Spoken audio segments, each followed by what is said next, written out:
Hi, my name's Chris. Married, 3 daughters and a son-in-law and a granddaughter.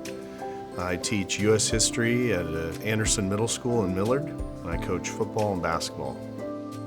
So after the Reach One More sermon, my wife and I started thinking about who were those people that might be our one more, and mine came to mind pretty quickly. His name's Ted. He teaches in my building, and we have become acquaintances. I wouldn't say we were friends, but we ate lunch together. And so we had this time every day where we ate lunch. He's a kind of one of those guys that you want to be around and not a believer. And so I picked Ted as my one more. And I also felt very fortunate when I picked Ted. I found out that one of the other guys that ate lunch with us was a super strong Christian. He was a new teacher in the building.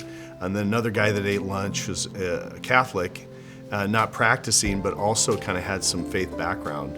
And so with the 3 of us having conversations, it was really easy to just lightly interject Jesus into the conversation every once in a while. The whole time that we would have conversations, I mean, I knew the Holy Spirit was working through me and putting the words in my mouth that I needed to say. I think the defining moment for me was we were having a conversation and we weren't even talking about God or anything like that. And it was towards the end of the school year. And he had made a comment about believing in Jesus and how silly that was. And I just, in about 60 seconds, laid out just everything about what happened in the resurrection, the number of people that saw him. And I basically just told him, dude, after you look at it and investigate it, I don't understand how people don't believe. So summer hits and, we're off doing our thing with the family. Every once in a while I'd send them a text, just say, hey, how's the summer going? How are things going? And, you get the typical response, just, oh, things are great, but nothing too in depth. And then 2 weeks before school started,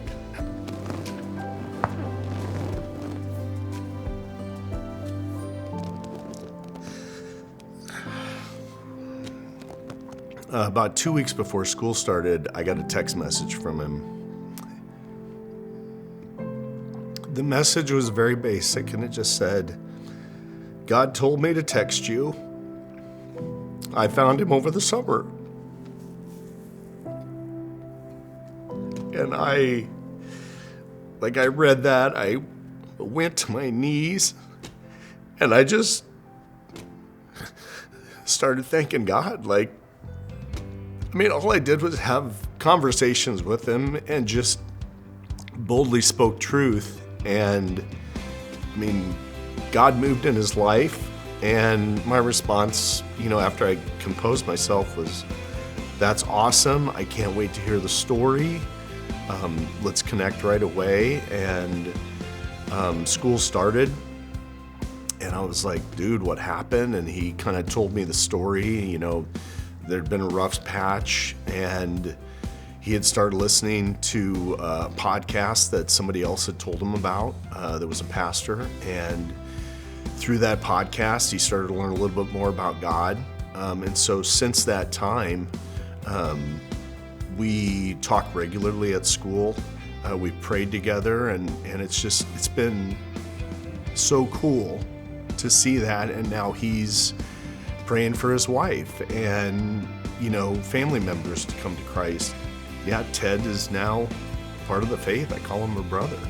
I think for anybody who's on the fence with whether I should say something or not, be brave. Be brave. Be willing to say something to somebody and speak truth to them about who Christ is, and you never know what's going to happen. The only other thing I would add is prayer. Then that's the part that I always forget about, I always struggle with. And I just taking moments to, every time I would have an interaction with him, I'd pray for it. If I knew I was gonna go eat lunch, just God give me the words. And then also there's other believers around.